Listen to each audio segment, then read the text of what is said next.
नमस्कार दोस्तों। Law of one यानी एक का कानून, या कह लीजिए एक का ज्ञान, या कह लीजिए एक के तरीके, यह उसके 52 सत्र का तीसरा भाग है। दोहराया जाता है कि इस किताब द्वारा दी गई सभी सूचनाएं और जानकारियां आप जान भी सकते हैं, मान भी सकते हैं, नज़रअंदाज भी कर सकते हैं और नकार भी सकते हैं, क्योंकि यह आपकी स्वतंत्र इच्छा या फ्री विल है, जो कि एक अनंत रचयिता द्वारा आपको दी गई है। एक बात और कही जाती है कि लॉ ऑफ वन पूरी तरह से सभी के लिए फ्री है। यदि कोई इकाई या व्यक्ति इसको निजी स्वार्थ के लिए इस्तेमाल करे तो वह उसकी व्यक्तिगत जिम्मेदारी होगी। और साथ ही साथ यह भी कहा जाता है कि यदि कोई व्यक्ति इसको अपनी भाषा में परिवर्तित करके दूसरों से साझा करना चाहे या फिर इन वीडियोस को अपने चैनल पर चलाना चाहे तो वह भी ऐसा कर सकता है, क्योंकि वह भी उसकी फ्री विल है। तो पहला सवाल डॉन करते हैं। धन्यवाद। जैसा कि कुछ ऐसा है जिसके बारे में मैं थोड़ा जिज्ञासु हूँ। ये ज़्यादा महत्वपूर्ण नहीं है, लेकिन मैं एक बयान देना चाहता हूँ जिसे मैंने सहज यानी इंट्यूटिवली रूप से देखा है, जो गलत भी हो सकता है। आप गुलेल प्रभाव की बात कर रहे थे और उस शब्द ने मुझे उलझन में डाल दिया है। केवल एक चीज़ जो मैं देख सकता हूँ वह यह है कि आपको क्राफ्ट में तब तक ऊर्जा डालनी चाहिए जब तक कि वह रोशनी की गति तक ना पहुँच जाए, और इसके लिए निश्चित रूप से अधिक ऊर्जा की आवश्यकता होती है। समय का फैलाव है, डायलेशन है, और मुझे ऐसा लगता है कि यात्रा की दिशा में 90 डिग्री मुड़कर किसी तरह इस जमी हुई ऊर्जा को दिशा या अर्थ के उपयोग में बदलाव संभव होगा, ताकि आप स्थान समय से बाहर निकलकर 90 डिग्री झुकाव के साथ समय स्थान के अंदर जाएं। तब उस ऊर्जा को समय स्थान से निकालकर और उस ऊर्जा के परिवर्तन के अंत में आप उसे स्थान समय में दोबारा प्रवेश करेंगे। क्या मैं इस पर किसी भी तरह से सही हूँ? तो दोस्तों, ये जो सवाल यहाँ पर डॉन ने किया, ये बड़ा ट्रिकी सवाल है। ये थोड़ा सा ना साइंटिफिक है सवाल। तो इसमें उन्होंने कहा कि मेरे को आपने जो बात बताई ना कि कुछ लोग ये गुलेल के प्रभाव से, यानी कि एक जगह से दूसरी जगह ट्रैवल करने के लिए अपने क्राफ्ट की पोलैरिटी शिफ्ट कर देते हैं। यानी अगर वो नॉर्थ में अगर नॉर्थ कर देंगे तो नॉर्थ से उन्हें धक्का लगेगा तो वो सीधा साउथ की तरफ जाएंगे, और साउथ की तरफ जाते ही वो दोबारा उसको साउथ कर देंगे और सामने से उन्हें झटका लगेगा, उसके बाद एकदम से न्यूट्रल कर देंगे। तो इसका मतलब क्राफ्ट एक दिशा से दूसरी दिशा में जा सकता है। ठीक है, ये था हमने जो पहले के सत्रों के अंदर चेक किया। तो वो कह रहे मैं इसको लेके ना थोड़ा सा उलझन में पड़ गया हूँ, और जो ये इंट्यूटिवली अंदर से जो सहज एक अंदर से आता है ना कि भाई मेरे को ऐसा लग रहा है शायद ये चीज़ ऐसे काम करती है। तो डॉन ने कहा कि मुझे ऐसा लगता है कि ये जो क्राफ्ट है ना, इनके अंदर जो ऊर्जा है, यानी अब ये ऊर्जा है कौन सी? ये ऊर्जा तो वही है ना जो इसी हवा के अंदर है, यानी इलेक्ट्रोमैग्नेटिज्म, उसके बारे में बात हो रही है। तो कह रहे कि इसके अंदर तब तक डालनी चाहिए ऊर्जा इस क्राफ्ट के अंदर कि जब तक ये रोशनी की गति तक ना पहुंच जाए, यानी कि स्पीड ऑफ लाइट तक ना पहुंच जाए। आप में से दोस्तों कई लोगों को ऐसा लगता होगा स्पीड ऑफ लाइट जो है ना, स्पीड की बात हो रही है। वो स्पीड की बात नहीं हो रही होती है, वो हो रही होती है डिस्टेंस की बात, कि एक जगह से दूसरी जगह के बीच में कितना डिस्टेंस है, उसको आप स्पीड ऑफ लाइट कहते हैं, कि कितने लाइट ईयर्स लगेंगे आपको वहाँ पहुँचने में। ठीक है, तो यहाँ पे वो कह रहे हैं कि एक तो अत्यधिक ऊर्जा की ज़रूरत पड़ेगी इसमें, और दूसरा समय का फैलाव भी होता है, यानी समय हर जगह पर अलग अलग होगा। क्योंकि अगर हमारे यहाँ पर धरती पर भी देखें हम, यहाँ पर कुछ और चल रहा है, किसी और कंट्री के अंदर कुछ और चल रहा है, किसी और कंट्री के अंदर कुछ और समय चल रहा है ना। तो एक तरीके से हमारे प्लेनेट के ऊपर ही अगर हम इसको लगा के देख ले तो समय का फैलाव तो है ही। तो उन्होंने कहा कि मुझे ऐसा लगता है कि इसको करने के लिए ना आपको 90 डिग्री मुड़कर उस तरीके से इस ऊर्जा का इस्तेमाल करना चाहिए कि आप समय स्थान से बाहर निकलकर 90 डिग्री झुकाव के साथ समय स्थान के अंदर चले जाएं, यानी कि आप इसी हवा के अंदर गायब हो जाएं। अगर यहाँ पे आप देखें स्थान समय, यानी जो आपको दिख रहा है, जो जगह है, सारी चीज़ें जो आप देख पा रहे हैं, यानी दृश्य चीज़ें, दृश्य चीज़ों से निकलकर समय स्थान यानी अदृश्यता में चले जाएं। आप 90 डिग्री का झुकाव अगर करके इसके अंदर चले जाओगे, तब उस ऊर्जा का इस्तेमाल दोबारा करके आप उसी समय स्थान यानी उसी अदृश्यता का इस्तेमाल करके उसके अंदर अंदर अंदर अंदर चल रहे हो, और उसके अंदर चल के फिर दोबारा जहाँ आपको निकलना है ना, स्थान समय में दोबारा प्रवेश कर जाओ। यानी कि आप पहले दृश्यता में थे, आपको जो दिख रहा है, फिर आप अदृश्यता में गए, उस अदृश्यता के अंदर आपने ट्रैवल किया, और फिर दोबारा आप जिस जगह पर आपको निकलना है उस जगह पर निकल के आ गए, जो कि दृश्य है, ठीक है, जो कि दिख रही है आपको। यानी कि मान लो किसी को कैलकाटा से लेकर दिल्ली ट्रैवल करना है, तो वो कैलकाटा से दिल्ली जैसे हम एरोप्लेन से जाते हैं वो वैसे नहीं जाएगा, क्योंकि वो तो दृश्य है। वो वहाँ से गायब होगा, उसका क्राफ्ट इस तरीके से डिज़ाइन होगा कि वो वहाँ पे 90 डिग्री का एक टिल्ट लेगा। अभी जो 90 डिग्री का टिल्ट है वो अभी जवाब में पता चलेगा हमें।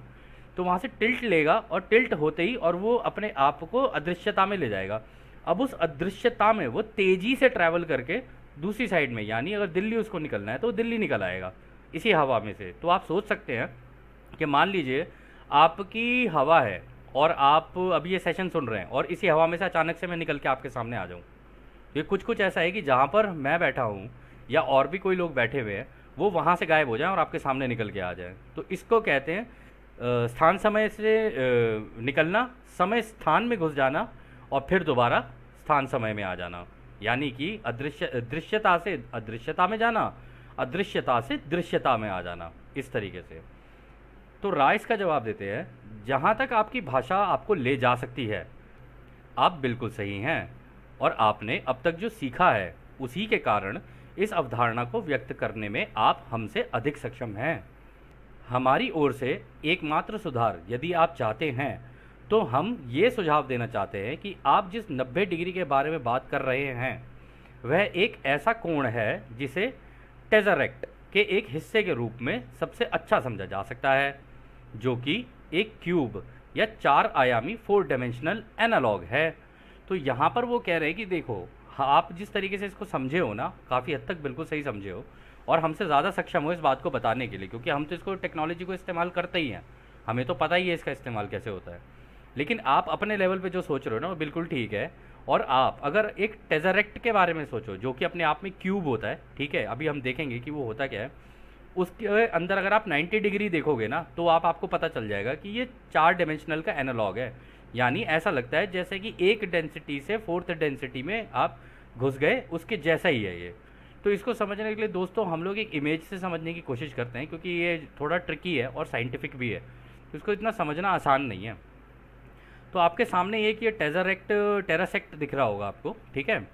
इसके अंदर आप देखिए कि मान लीजिए अंदर वाला ये जो है ना क्यूब, आप इसको ये मान लीजिए तीसरी घनत्वता है, और ये जो बाहर वाला क्यूब है ना, इसको आप समझ लीजिए ये है चौथी घनत्वता या तीसरी घनत्वता के बाहर की कोई घनत्वता, ठीक है, जो कि अदृश्य है। बाहर वाला आप ये सोच के चलिए अदृश्य है, अंदर वाला आप सोच के चलिए दृश्य है। अब ये जो अंदर वाला है, अगर इसके इस कोण से, मतलब जहाँ पर ये अभी ये मेरा कर्सर है, यहाँ से अगर आपको इस कोण तक आना है, यानी ऐसे आना है आपको सीधा, तो आप कैसे जाओगे? आप अगर ऐसे जाओगे, आप यहाँ से लोगे एक स्टेप ऐसे, एक स्टेप ऐसे राइट, मतलब यहाँ से सीधे आए, फिर यहाँ से राइट हुए, फिर यहाँ से नीचे गए, तो 3 स्टेप हो गए। आप यहाँ से इधर गए, इधर से इधर गए, फिर इधर गए। तो ये सारा काम आप किस में कर रहे हो? आप दृश्यता में कर रहे हो, ठीक है ना। अब इसके अंदर क्या है, इसके अंदर चलने के लिए आपको ऐसा लगेगा कि ये तो यार दृश्यता में तो मेरे को 3 स्टेप लेने पड़ रहे हैं, लेकिन अदृश्यता में स्टेप ज़्यादा हो सकते हैं, लेकिन उसमें क्विकली निकला जा सकता है, और उसका कारण भी है जो कि अभी हम समझेंगे। तो अगर आपको इस जगह पर आना है तो आप इसके लिए कैसे आएंगे? आपके पास बहुत सारे तरीके हैं। आप या तो चाहें इसके अंदर से निकल के आप यहाँ से राइट हों, ठीक है, या फिर यहीं से अदृश्यता में निकलें, फिर यहाँ से यहाँ निकलें, फिर यहाँ से यहाँ निकलें, फिर यहाँ से यहाँ निकलें, और फिर यहाँ से यहाँ निकलें। तो स्टेप कितने हो गए? आपने 90 डिग्री का एंगल यहाँ से लिया, एक यहाँ से गए आप बाहर अदृश्यता में, और उसके बाद आपने दूसरा स्टेप लिया अदृश्यता में, यहीं से यहीं आए, फिर यहाँ से राइट गए आप अदृश्यता में, फिर यहाँ से नीचे आए, फिर यहाँ से इस जगह पर पहुँच गए। दोबारा 90 डिग्री के एंगल लिए जा रहे हो आप, यहाँ से ऊपर पहला 90 डिग्री, दूसरा 90 डिग्री, तीसरा 90 डिग्री, चौथा 90 डिग्री, पाँचवा 90 डिग्री। अब देखने में ये 5 स्टेप लग रहे हैं, लेकिन ये अदृश्यता में कर रहे हो आप सारा काम, और अदृश्यता में कंपनता होती है तेज़, यानी ऊर्जा का बहाव भी तेज़ होता है। तो वहाँ पे आपके पास एक्स्ट्रा ऊर्जा रहेगी, बहुत ज़्यादा क्वांटिटी में। तो इसका मतलब आप यहाँ से जब इसके अंदर निकल के, पहली बात तो आपको इतनी ऊर्जा होनी चाहिए आपके क्राफ्ट के अंदर कि आप यहाँ से पहली बात तो निकल के अदृश्यता में जाओ, और फिर इतनी पावरफुल ऊर्जा का इस्तेमाल करके आप यहाँ से झक झक झक झक झक झक करके एकदम से तेज़ी से यहाँ पे इधर आ जाओ। अब इसको समझने का केवल टेज़रेक्ट तो चलो उन्होंने एक तरीका बताया, इसको समझने का एक और तरीका होता है जिसे कहते हैं लीनियर स्पेस टाइम ड्रॉप। तो इसमें हम लोग इसको समझने के लिए ना हम लोग इस इमेज को देखते हैं यहाँ पर, ठीक है। यहाँ पर आप देख रहे होंगे लीनियर स्पेस टाइम, यानी जो समय और जगह है वो लीनियरिटी में देख रहे हैं हम लोग, यानी जैसे हमें दिखती हैं चीज़ें। तो अगर हमें एक जगह से ए पॉइंट है ये और यहाँ से हमें पॉइंट बी पे जाना है, तो हम क्या करेंगे, इस लाइन को अगर समझ लें तो हम लोग इस पे चलते जाएंगे चलते जाएंगे चलते जाएंगे, धीरे धीरे धीरे धीरे चलते चलते, या कितनी भी मैक्सिमम स्पीड ले लें उसको लेके अगर हम पहुँचेंगे पॉइंट बी पे पहुँचेंगे हम। लेकिन ये सारा काम जो हो रहा है ना वो दृश्यता में हो रहा है, यानी स्पेस टाइम में, ठीक है। अब इसको करने का एक तरीका और है, अगर जैसे रा ने बताया या फिर हम लोग जो बाकी जितनी सभ्यताएं हैं एक्स्ट्रा टेरेस्ट्रियल वो करती हैं, जो हाई डेंसिटी की सिविलाइजेशन है वो करती हैं। वो क्या करते हैं, मान लो उन्हें ए पॉइंट से बी पॉइंट पे जाना है, तो अगर वो इस लाइन को देखें तो इस लाइन के अंदर अगर आप नोटिस करें तो बहुत सारे डॉट्स अगर आप लगाते जाएंगे ना तो एक लाइन बन जाती है। तो हमने क्या किया, इसी लाइन को डॉट की तरीके से कन्वर्ट कर दिया। तो अब ये जितने भी डॉट्स हैं ना ये आपको इन डॉट्स को सबको कनेक्ट कर दो तो बनेगी लाइन ही। जैसे हम बचपन में वो हाथी नहीं बना देते थे, ए से बी, बी से सी, या कह लो 1 से 2, 2 से 3, ऐसे करके हाथी बना देते थे। लेकिन होते तो वो डॉट्स ही थे ना, पूरा जब आप उसको कर लेते थे तो बन जाता था ना हाथी पूरा। तो इसी तरीके से यहाँ पे अगर आप देखेंगे वो क्या करते हैं करने के लिए, अभी अगर वो इस पे डॉट पे एक एक एक एक एक एक एक एक चलेंगे तो ऐसे तो बहुत लंबा टाइम लग जाएगा। तो क्या करेंगे, इस एक डॉट पे ए पे एकदम से 90 डिग्री का एंगल लिया, टिल्ट किया, अदृश्यता में गए और यहाँ से यूं गए और यूं गए, 3 स्टेप में आ गए बाहर। इधर से नीचे ड्रॉप किया अदृश्यता में, फिर यहाँ से तेज़ी से मूव किया राइट में जहाँ पर ये वाला एरो है, फिर दोबारा ऊपर से एकदम तेज़ी से मूव किया और बी पॉइंट पे निकल आए। यानी बीच का जितना हिस्सा था वो सारा ड्रॉप कर दिया, लीनियर स्पेस टाइम को ड्रॉप ही कर दिया। उन्होंने ये सीधा वाला रास्ता लिया ही नहीं, उन्होंने 3 स्टेप में कन्वर्ट कर दिया इसको। यहाँ से अदृश्यता में गए, अदृश्यता के अंदर ही बड़ी तेज़ी से निकले और बी पे निकल गए। अब सोचने वाली बात यह है कि अदृश्यता में ऐसा क्या है कि ये इतनी तेज़ी से चल जाते हैं।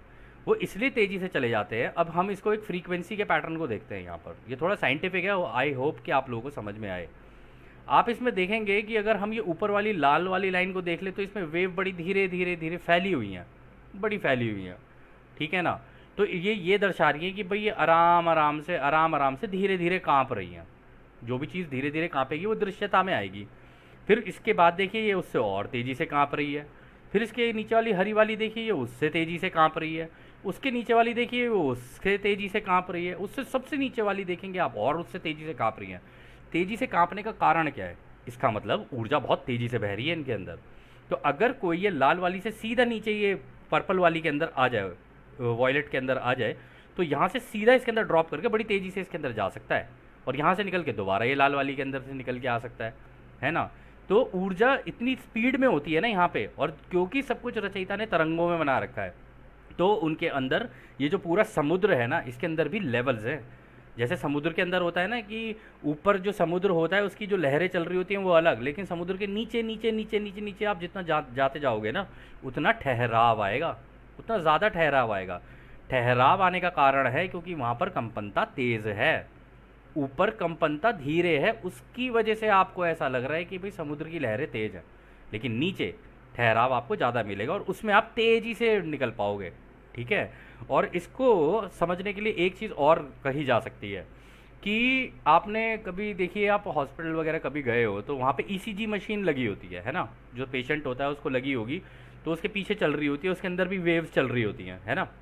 आप उसमें नोटिस करेंगे कि जब तक उसकी हार्ट बीट चल रही होती है तो उसके अंदर भी इसी तरीके की वेव्स चल रही होती हैं, है ना, ऐसे ऐसे ऐसे ऐसे करके तो ये वेव्स चल रही होती हैं। लेकिन जैसे ही उस व्यक्ति की, मान लो भगवान ना करे, उसकी किसी की मृत्यु हो जाए तो वो जो लाइन है ना सीधी हो जाती है। वो सीधी होने का मतलब ये होता है कि अब उसका हार्ट स्टॉप हो गया है। हार्ट स्टॉप होने का मतलब क्या होता है, टाइम स्पेस में चला गया है वो व्यक्ति, यानी स्पेस टाइम, अभी वो दृश्यता में जी रहा था, अब वो टाइम स्पेस में निकल गया है, यानी उसकी सारी चीज़ें फ्लैट हो गई हैं। वो जो लाइन थी, ये जो वेव्स थी वो फ्लैट हो गई हैं। इसका मतलब ये नहीं है कि वो ज़िंदा नहीं है, वो ज़िंदा है पर टाइम स्पेस में, यहाँ नहीं है वो, इस स्पेस टाइम में नहीं है, मतलब इस दृश्यता में नहीं है, लेकिन उससे निकल के उस फ्लैट लाइन का इस्तेमाल करके वो निकल गया बाहर, अपनी अदृश्यता में चला गया। फिर जैसा कि रा ने बताया कि वो अगला जन्म लेगा, अगला जन्म लेगा, वो फिर दोबारा इन्हीं वेव्स के अंदर खेलेगा, जो भी दृश्यता वाली वेव्स हैं उसके अंदर खेलेगा।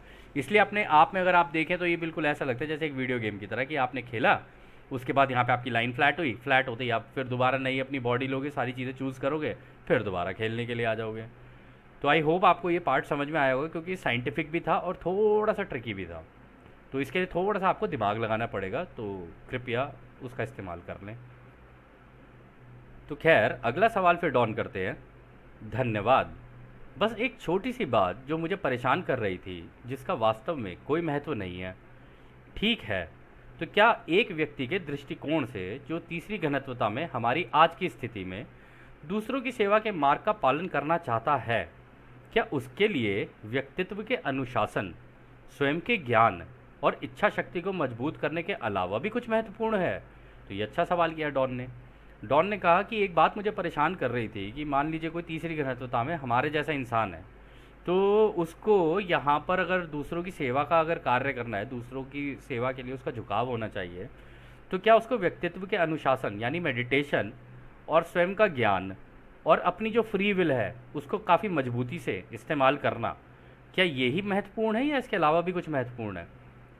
तो राय इसका जवाब देते हैं, यह तरीके हैं, यह दिल या केंद्र नहीं है। आइए हम विकास क्रम के दिल यानी केंद्र की जांच करते हैं। यह याद रखा जाना चाहिए कि हम सब एक हैं। यह सबसे प्रमुख सीखना और सिखाना है। इसी एकता में प्रेम मौजूद है। यह एक प्रमुख सीखना और सिखाना है। इसी एकता में प्रकाश भी स्थित है। यही वो अत्यंत महत्वपूर्ण शिक्षा है जो अस्तित्व के सारे स्तरों में दिखाई देता है। एकता, प्रेम, रोशनी और आनंद, यही आत्मा के विकास क्रम का दिल है। दूसरी श्रेणी के पाठ ध्यान और सेवा में सीखे सिखाए जाते हैं। किसी बिंदु पर इकाई इन केंद्रीय विचारों या विकृतियों द्वारा इतनी आसानी से सक्रिय और संतुलित हो जाता है कि जो तरीके आपने बताए हैं वो काफ़ी महत्वपूर्ण हो जाते हैं। हालांकि ब्रह्मांड का रहस्य अखंडित, अनब्रोकन और एक है, जो हमेशा रचयिता से शुरू होता है और उसी में ख़त्म हो जाता है, तरीकों में नहीं। तो यहाँ पर देखिए रा ने कितना अच्छा जवाब दिया। रा ने ये कहा कि सबसे पहली बात तो ये याद रख सकते हो, तो रख लो दोस्त, कि हम सब एक हैं, क्योंकि हम सब भी इन्हीं तरंगों में बने हुए हैं। जैसे दोस्तों आपको ये तरंगे दिख रही है ना यहाँ पे स्क्रीन पे, इन्हीं तरंगों के अंदर हम लोग बने हुए हैं और इन्हीं तरंगों से बने हुए हैं। एक एक कण के अंदर रोशनी की तरंगे हैं। तो देखा जाए तो हम घूमते फिरते होलोग्राम्स हैं जिनके अंदर रोशनी की तरंगे हैं। ठीक है, तो यहाँ पर उन्होंने बोला हम सब एक हैं। जो हायर डेंसिटी वाले हैं वो तेज़ी से काँप रहे हैं, ठीक है, वो हायर डेंसिटी के लेवल पे इन तरंगों में काँप रहे हैं। हम लोअर डेंसिटी के हैं तो धीरे धीरे वाली तरंगों में काँप रहे हैं। लेकिन इसके अंदर जितनी भी चीज़ें होंगी वो हमारे लिए दृश्य होंगी। ये जो तेज़ी से काँप रही हैं उनके लिए वो वाली सारी चीज़ें दृश्य होंगी। और रा ने, आपको याद होगा एक बार पहले भी बोला था, रा ने कहा था कि ये जो ऊपर की घनत्वता के होते हैं ना, उनके लिए उनसे नीचे की घनत्वता सारी दृश्य होती हैं, लेकिन उनके लिए उनसे ऊपर की घनत्वता दृश्य नहीं होती है। यानी कि अगर हम ये लाल वाली लाइन को ये मान लें कि हम तीसरी घनत्वता में हैं, या मान लें कि हम लोग ये ग्रीन वाली को ले लेते हैं, ग्रीन वाली को देखें हम तीसरी घनत्वता में, इतनी धीरे धीरे हमारी जो अंदर की तरंगें हैं वो ऐसे काँप रही हैं, ठीक है, तो हमें अपने नीचे की तो दिख सकती है, जैसे जानवर, पेड़ पौधे, ठीक है, झरने, ये सारी चीज़ें, पानी, ये सारी चीज़ें हमें दिख रही है। लेकिन ये पानी वगैरह तो फिर भी हाई डेंसिटी है, क्योंकि वो इसलिए हाई डेंसिटी है क्योंकि वो ज़्यादा पतली है। जो चीज़ ज़्यादा हार्ड होती जाएगी ना वो उतनी लोअर काँपेगी, ठीक है, उतनी धीरे धीरे काँपेगी। उन्होंने फिर ये कहा कि भाई ऊपर वाली घनत्वता वाले हैं उनको नीचे दिख जाता है। तो इसमें अगर आप देखेंगे तो ये ऊपर घनत्वता जो है वो बड़ी तेज़ी से काँप रही है, तो उनको हम तो दिख सकते हैं लेकिन हमें वो नहीं दिखेंगे। ये ऐसे ही होता है। और जैसे ही कोई तीसरी चौथी घनत्वता में पहुंच जाएगा तो उन्हें बाकी सारे तीसरी घनत्वता के सारे ग्रह दिखेंगे, उन्हें पांचवी और छठी घनत्वता नहीं दिखेगी। लेकिन कांटेक्ट वो कर सकते हैं उनको, क्योंकि ब्रेन की वेव्स की जो फ्रीक्वेंसी है वो तो इन्हीं तरंगों के अंदर चलेंगी ना। तो अगर आप मेडिटेशन में बैठोगे तो मेडिटेशन में बैठने के बाद जो ब्रेन की फ्रीक्वेंसीज हो जाती हैं वो अगर इनसे मैच हो गई तो इनके पास वो पहुँच जाती है। और मेडिटेशन में बोला जाता है कि जो हमारा ब्रेन है ना, उसकी फ्रीक्वेंसी इतनी हार्ड, इतनी मतलब फास्ट हो जाती है कि वो इतनी तेज़ी से कांपती है, जैसे ये आप ये नीचे वाली देख रहे हैं ना, बड़ी तेज़ी से कांपना शुरू करती है। इसलिए कई लोग कहते हैं कि जो लोग समाधि में चले जाते हैं, जिन जो लोग कहते हैं समाधि में मर गए, उनकी फ्लैट लाइन हो जाती है, क्योंकि वो फ्लैट लाइन जो है वो एकदम अल्टीमेट वाला लेवल हो जाता है, बिल्कुल अंदर जाके आप बिल्कुल लोगोस के अंदर घुस जाते हो। इसलिए ऐसा हो जाता है उनके साथ, और उन्हें सारी चीज़ें दृश्यता दिखने लग जाती है, क्योंकि उन्हें ये नीचे की जितनी घनत्वता है ना, सारी दिखने लग जाती हैं, और सब चीज़ें एक जगह से दिखती हैं, बिल्कुल ऐसे जैसे एक टीवी पे पूरा ब्रह्मांड दिख रहा हो, बिल्कुल ऐसे ही हो जाता है उनके साथ। तो खैर, यहाँ पे जो रा ने कहा, एक तो सबसे इम्पॉर्टेंट चीज़ है कि ये जान लो कि हम सब एक हैं। दूसरा सबसे इम्पॉर्टेंट चीज़ है सीखना और सिखाना, कि जो तुमने सीखा है वो दूसरों को सिखाना है, और इसी एकता में प्रेम मौजूद है, इसको भी जान लो। और ये जो सीखना और सिखाना है ना, इसी में ही सारा रचयिता का प्रकाश स्थित है, कि जो तुम सीख रहे हो वही दूसरों को बताए जा रहे हो, तो तुम्हारे अनुभव चल रहे हैं इसके अंदर। और इसमें भी उन्होंने कहा है जो सबसे महत्वपूर्ण शिक्षा इसमें है ना, वो अलग अलग स्तरों में दिखाई देती है। अगर तुम देखोगे, एकता अगर तुम्हें समझ में आ गई रचयिता की, उसका प्रेम तुम्हें समझ में आ गया, उसकी रोशनी यानी ये तरंगे समझ में आ गई, और उसका आनंद तुम्हें समझ में आ गया ना, तो जो तुम्हारा विकास क्रम है ना, वो ही इस चीज़ का दिल है, और वो ही तुम्हें तेज़ी से आगे अग्रसर कराता रहेगा, तुम बिल्कुल आगे निकलते रहोगे। फिर इसमें उन्होंने आगे ये कहा कि एक दूसरी श्रेणी का पाठ, यानी कि ध्यान में सेवा में सीख सिखाया जाता है। यानी जब आप ध्यान करते हो ना, तो आपका संतुलन बनना शुरू होता है, और आप उसमें सीखते भी हो, आपको टेलीपैथिक मैसेजेस भी आते हैं, आपको विजन्स भी आते हैं, आपको बहुत सारी चीज़ें आती हैं। तो उनके अंदर जो आप सीखते सिखाते हो और सीखते हो ना, वो आप फिर दूसरों को सिखाते हो। और इसी वजह से वो कह रहे हैं कि ये सारी जितनी भी चीज़ें हो रही होती हैं ना, ये एक एक्टिवेशन की तरफ आपको लेके जा रही होती हैं, और आपको संतुलित कर रही होती हैं, क्योंकि जो आप सीख रहे हो अब आप दूसरों को बता रहे हो, सीख रहे हो दूसरों को बता रहे हो, तो आप भी एक रिसीवर की तरह काम करने लग जाते हो और ट्रांसमिट कर देते हो आगे, और वहाँ से आप रिसीव कर रहे होते हो रचयिता की सोच से। ये जितनी इन्फॉर्मेशन आपके पास भी आ रही होती है, हायर डेंसिटी के भी जितने भी बींग्स हैं, वो जो हम लोगों को भेज रहे होते हैं इन्फॉर्मेशन, वो रचयिता की ही सोच से निकाल कर दे रहे होते हैं। तो वहाँ से निकालते हैं इन्फॉर्मेशन, हमारे दिमाग में आई, फिर हमारे दिमाग के अंदर विजन्स वगैरह जो भी आए, फिर हमने दूसरों को बता दिए। बस यही है सीखना सिखाना। अब हो सकता है सामने वाला उस बात को समझ पाए या ना समझ पाए, परंतु इससे आपका संतुलन धीरे धीरे बनता चला जाएगा।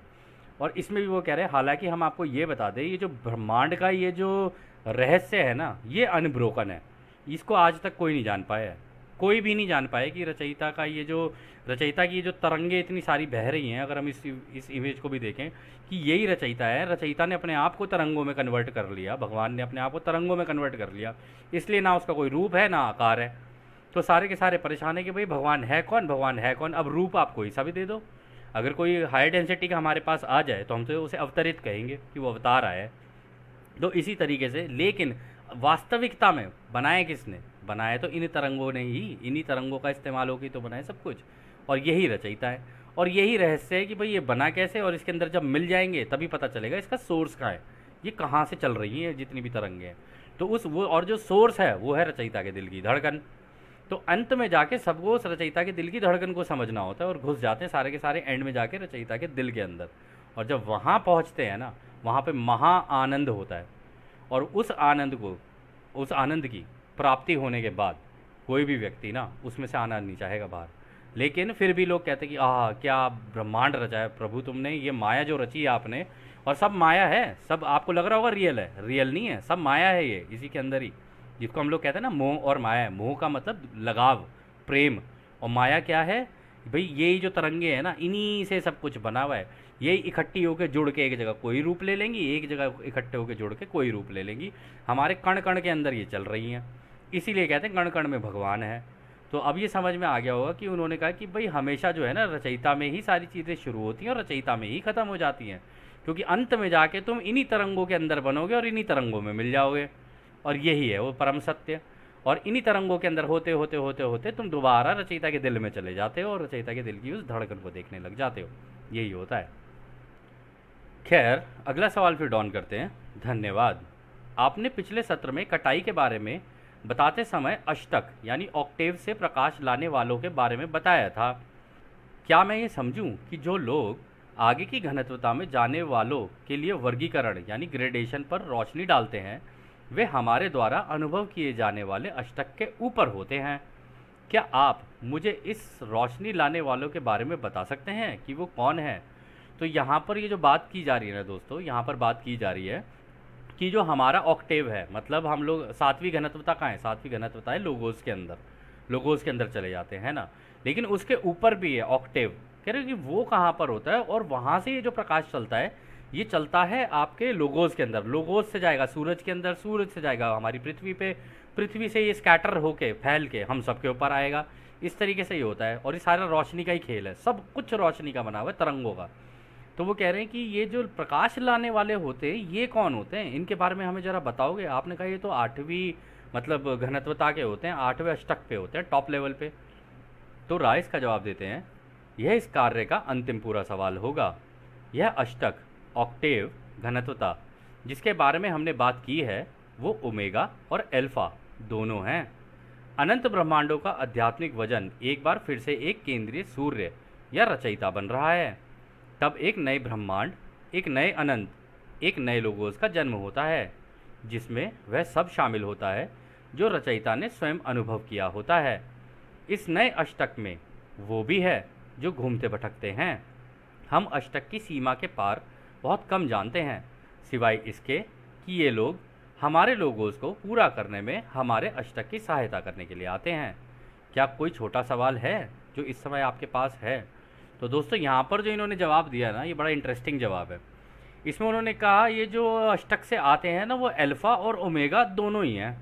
आपको याद होगा हमने कॉस्मिक एग डिस्कस किया था एक सेशन के अंदर, जहाँ पर ब्लैक होल होता है, वाइट होल होता है, दोनों आपस में जुड़े होते हैं, और ये अंत में जाके जितने भी ग्रह, जितनी भी गैलेक्सीज हैं, या कह लो आकाश गंगाएं, इवन लोगोस भी हैं, ये सारा का सारा जाके उसके अंदर ब्लैक होल के अंदर घुस जाता है, और ये बिल्कुल रोशनी की तरह, तरंगों की तरह खींचते हुए जाता है ये पूरा का पूरा। जैसे मान लो रबर बैंड खींचते हैं ना, बिल्कुल इस तरीके से पूरी रोशनी खींचते खींचते खींचते खींचते खींचते उसके अंदर जाएगी।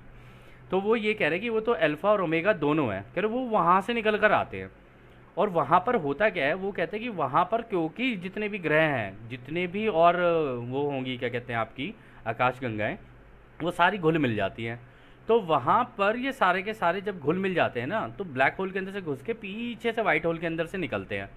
तो ये वो कह रहे ये ही वो आध्यात्मिक वजन होता है, यानी कि पूरी रोशनी एक जगह पर इकट्ठी हो गई है, और उस रोशनी से नए नए वो बन रहे होते हैं, दोबारा पीछे से नए नए लोगोस बन रहे होते हैं।